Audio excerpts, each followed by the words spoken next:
और आइए आपको समझाते हैं वो कौन कौन सी 8 सीटें हैं जहां वोटिंग होनी है कल। हर सीट पर कितने कैंडिडेट मैदान में हैं, आइए आपको ग्राफिक्स के जरिए समझाते हैं सारा गणित।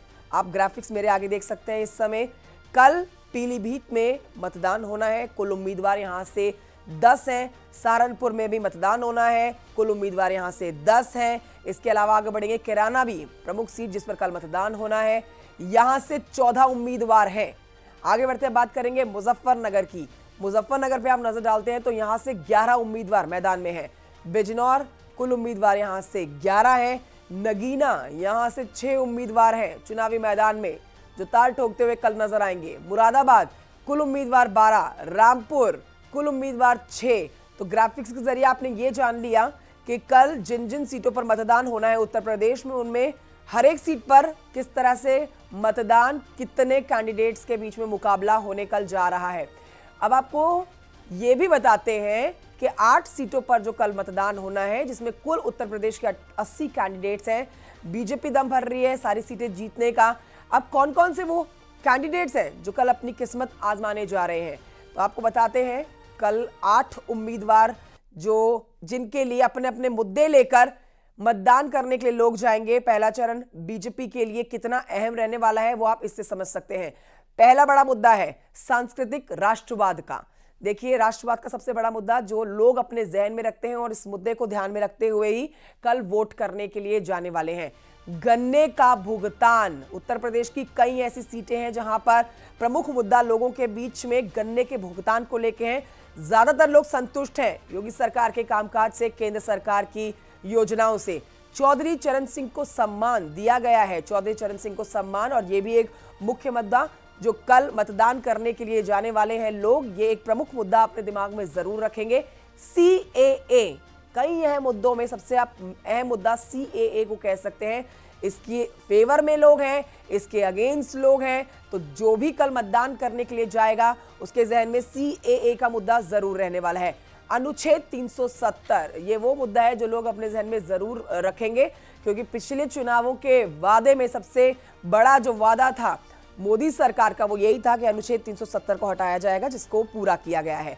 विकास का मुद्दा सबसे प्रमुख है, विकास का मुद्दा।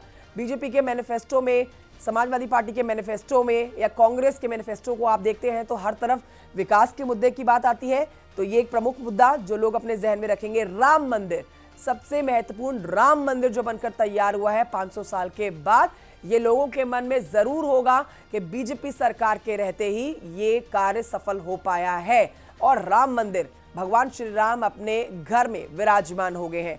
रोजगार, विपक्ष सरकार को इसी मुद्दे पर घेरने की कोशिश कर रहा है, लेकिन देखिए ये एक प्रमुख मुद्दा।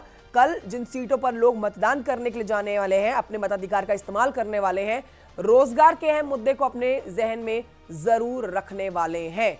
तो ये तमाम मुद्दे आपने जान लिए, हर एक सीट का आपने विश्लेषण जान लिया कि कितने कैंडिडेट्स के बीच में मुकाबला कल रहने वाला है। इस पर हमारे सहयोगी जुड़ेंगे और जानकारी के साथ। सबसे पहले चलते हैं रामपुर, हमारे साथ हमारे सहयोगी विशाल सक्सेना इस समय मौजूद है। रामपुर में कल मतदान होना है विशाल, बेहद महत्वपूर्ण है कल का दिन। कई ऐसे मुद्दे हैं जो लोगों के दिमाग में रहने वाले हैं, कई ऐसे प्रमुख मुद्दे हैं जो पूरे कर लिए गए हैं। पिछली बार के 2014 और 19 के चुनाव में सरकार के रहते जो घोषणाएं की गई थी, जो वादा किया गया था, तो वादे पूरे हुए हैं, ये भी लोगों के दिमाग में होगा, और जो अहम मुद्दे हैं ये भी लोगों के दिमाग में होगा। रामपुर की जनता कल के लिए कैसी तैयारी करके बैठी है?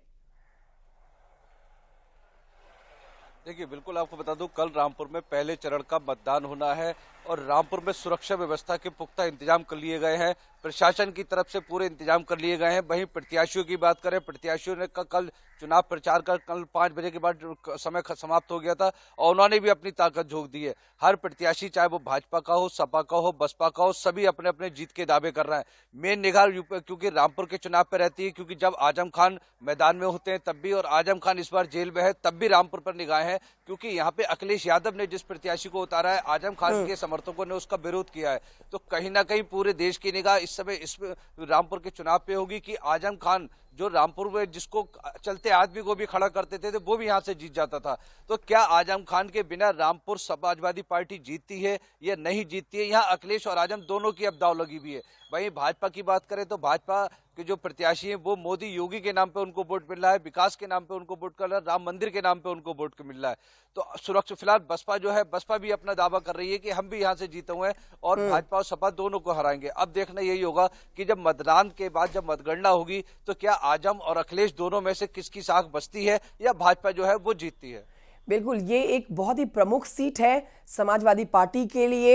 लेकिन विशाल, हमने इस सीट पर अखिलेश यादव को बहुत ज्यादा कंफ्यूजन में देखा है और कई दफा विचार करने के बाद, विमर्श करने के बाद, आजम खान से मुलाकात करने के बाद जेल में जाके, उसके बाद शिवपाल यादव से चर्चा करने के बाद इस सीट पर मोहिबुल्लाह आजम खान को जो है वो कैंडिडेट समाजवादी पार्टी ने घोषित किया है।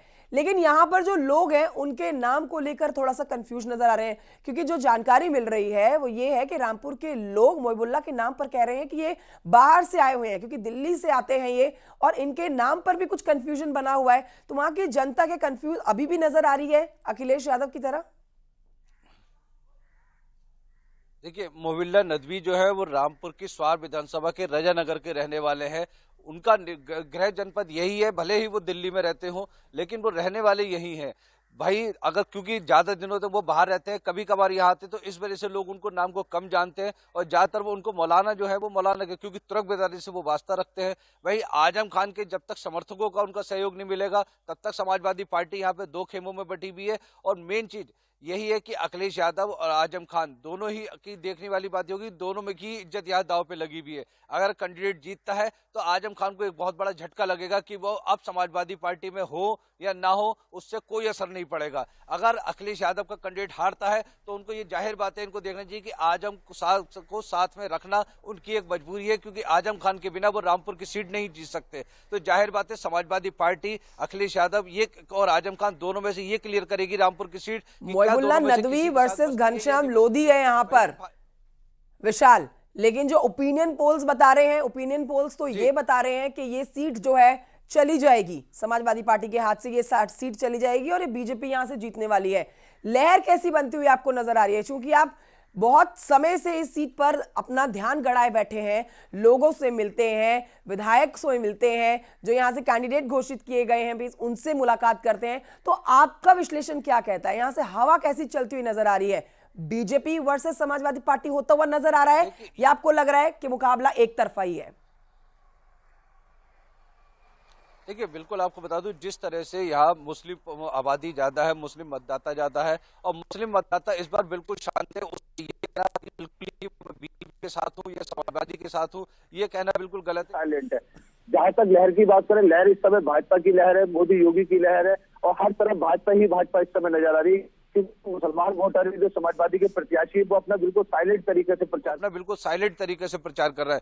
तो अभी तक जो विश्लेषण है उसमें यही है कि भाजपा जो है वो तीनों में ही जो है ऊपर उभरती हुई नजर आ रही है। लेकिन क्योंकि मुस्लिम मतदाता साइलेंट है, समाजवादी पार्टी का वोट साइलेंट है, अगर आजम खान के समर्थक, आजम खान का सपोर्ट समाजवादी पार्टी के प्रत्याशी को मिलता है तो जाहिर बात है रामपुर से सपा और भाजपा का कड़ा मुकाबला होगा। तो कड़ा मुकाबला आप होते हुए देख रहे हैं। 10 कैंडिडेट है यहाँ से, रामपुर से काफी कैंडिडेट्स हैं यहाँ से विशाल, जो कि अपनी अपनी किस्मत आजमाते हुए नजर आ रहे हैं। मोहिबुल्लाह नदवी भी हैं, घनश्याम लोधी भी हैं, इनके अलावा निर्दलीय भी यहाँ से चुनावी मैदान में उतरे हुए हैं। लोगों की नाराजगी भी है कि उनको टिकट नहीं दिया गया, इसलिए वो यहाँ से निर्दलीय भी लड़ रहे हैं। तो जो निर्दलीय यहाँ से लड़ रहे हैं, बीजेपी या फिर समाजवादी पार्टी से हट के, इंडिया गठबंधन से हट के लड़ रहे हैं, क्या वो लग रहा है कुछ खेल वो भी कर सकते हैं, कुछ गणित वो बिगाड़ सकते हैं, यहाँ का समीकरण वो खराब कर सकते हैं? देखिए, निर्दलीय जो प्रत्याशी है उनसे कोई गणित नहीं बिगड़ेगा। मेन जो गणित है वो बसपा प्रत्याशी है। अगर बसपा प्रत्याशी वोट ज्यादा खींच लेते हैं तो जाहिर बात है वो समाजवादी पार्टी का खेल बिगाड़ सकते हैं। अगर नहीं बिगाड़ते हैं तो जाहिर बात कांटे की टक्कर जो है सपा और भाजपा में ही रहेगी। लेकिन जिस तरह से कहना वही कि रामपुर आजम खान का गढ़ है, आजम खान जेल में हो या जेल के बाहर हो, फर्क बहुत डालते हैं और अखिलेश यादव को भी पता है कि आजम खान बिल्कुल पलट सकते हैं। जी बिल्कुल, बहुत महत्वपूर्ण सीट है ये समाजवादी पार्टी के लिए। अब मुकाबला यहाँ समाजवादी पार्टी, इंडिया गठबंधन वर्सेस बीजेपी है। कल देखना होगा यहाँ पर किस तरह से बम्पर संख्या में लोग अपने घरों से बाहर निकलते हैं और मतदान करते हैं। बहुत शुक्रिया आपका विशाल जानकारी के लिए।